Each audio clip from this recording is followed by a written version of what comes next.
Las historias del Role.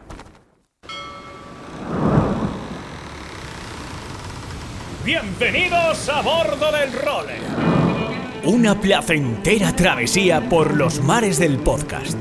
¡Zarpamos ya en busca de las mejores historias del mar! ¡A la caña, Nacho Gómez Zarzuela!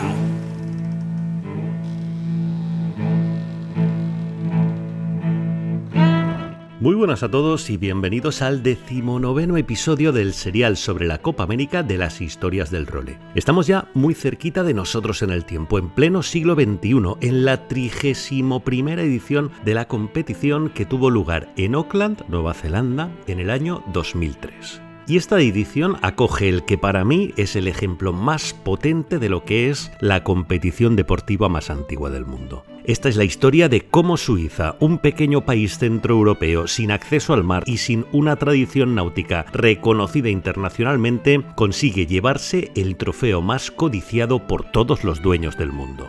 Lo que pasó en 2003 fue una auténtica revolución en el mundo de la vela, un relato casi de ciencia ficción que coquetea con los límites de la ética en ocasiones, pero que es una auténtica genialidad intelectual en su proceso de confección. Por ejemplo, ¿os imagináis que Suiza gana hoy en día el Mundial de Fútbol? Solo se explicaría si el país helvético quizás fichara a golpe de talonario y nacionalizara a los mejores futbolistas españoles, alemanes o franceses para que defendieran la camiseta de su país, ¿no? Pues bien, en el mundo del fútbol hoy en día no se podría hacer, ya que solo puedes jugar con un país si no has defendido previamente la camiseta de otro, pero en la vela aún no nos habíamos planteado esta posibilidad.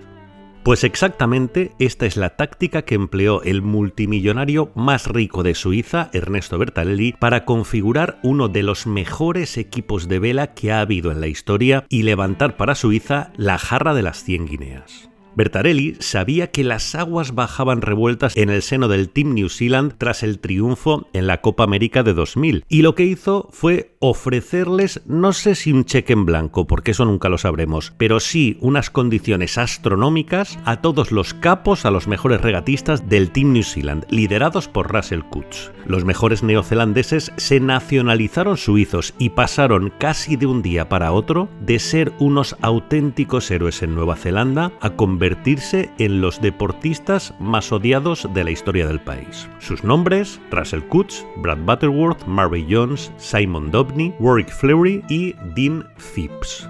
España no tuvo barco en esa edición de la Copa América, pero sí que tuvimos a dos de nuestras estrellas como miembros de esa auténtica constelación de galácticos que era el Alingui de 2003, el navegante Joan Vila y el diseñador Manolo Ruiz de Elvira. Tenéis el relato detallado de aquellos hechos por parte de ambos, de Manolo y de Joan, en sus respectivas entrevistas del Role, con lo que os invito a que las rescatéis porque lo que cuentan es auténtica historia de la vela española y de la vela mundial. Para este episodio he rescatado un corte de Manolo que estuvo en el núcleo duro del Alingui desde el minuto cero, ya que era la mano derecha del diseñador jefe de Alingui, Rolf Brolik. Vamos a escucharlo.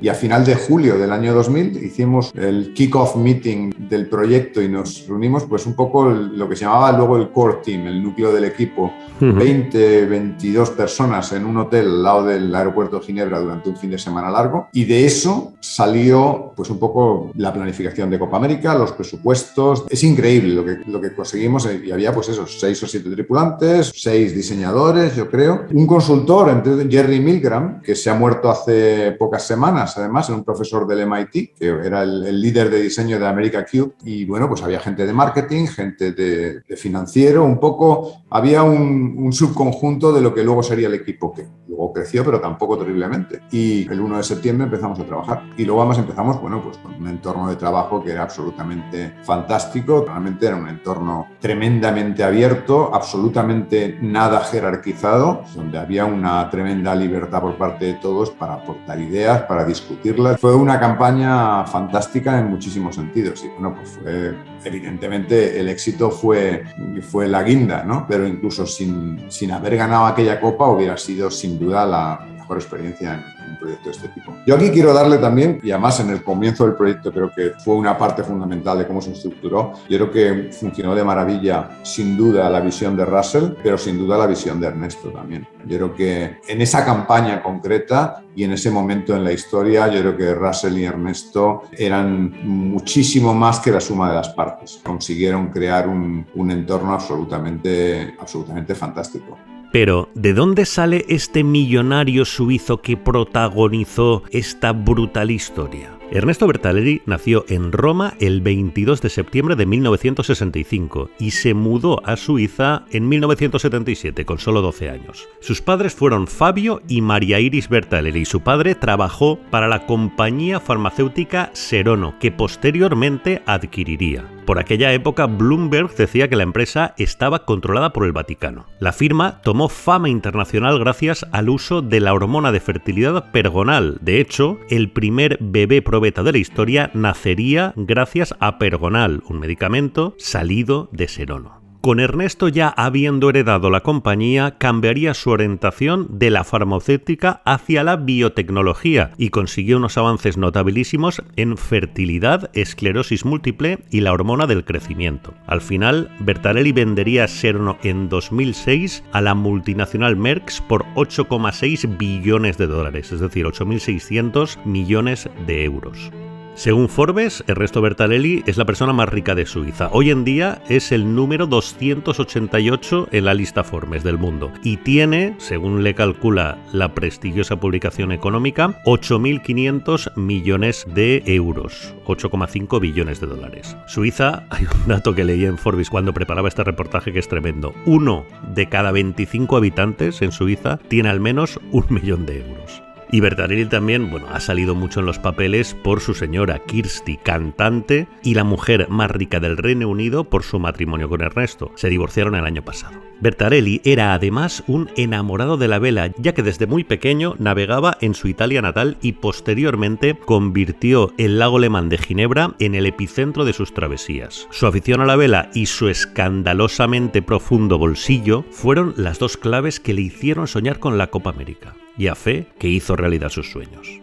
Deportivamente, el equipo funcionó como una máquina excelentemente engrasada. Russell Cutts y sus hombres demostraron seguir siendo los mejores del momento en este tipo de navegación y desde el equipo de diseño también se consiguió un Copa América de primerísimo nivel, con lo que su actuación en el agua fue portentosa. El Alinghi, que llevaba al propio Bertaleri a bordo en el puesto de navegante, se deshizo del Oracle de Larry Ellison en la final de la Copa Louis Vuitton, una batalla que daría el pistoletazo de salida a una rivalidad entre los dos magnates que ha llegado hasta nuestros días y que será uno de los temas protagonistas en los próximos capítulos de este serial.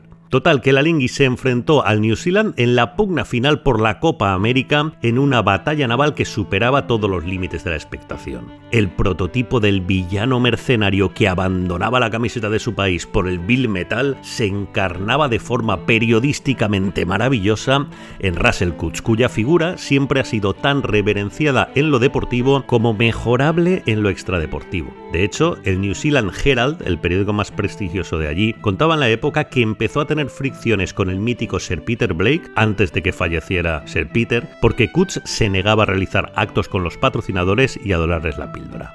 Sea como fuere, el legendario Russell Cutts demostró en el agua su grandeza y el New Zealand, que tenía como caña y patrón a otro excelente navegante como Dean Barker, fue humillado por un contundente 5-0 que tuvo poca historia por la rotura del barco Kiwi al inicio de la batalla.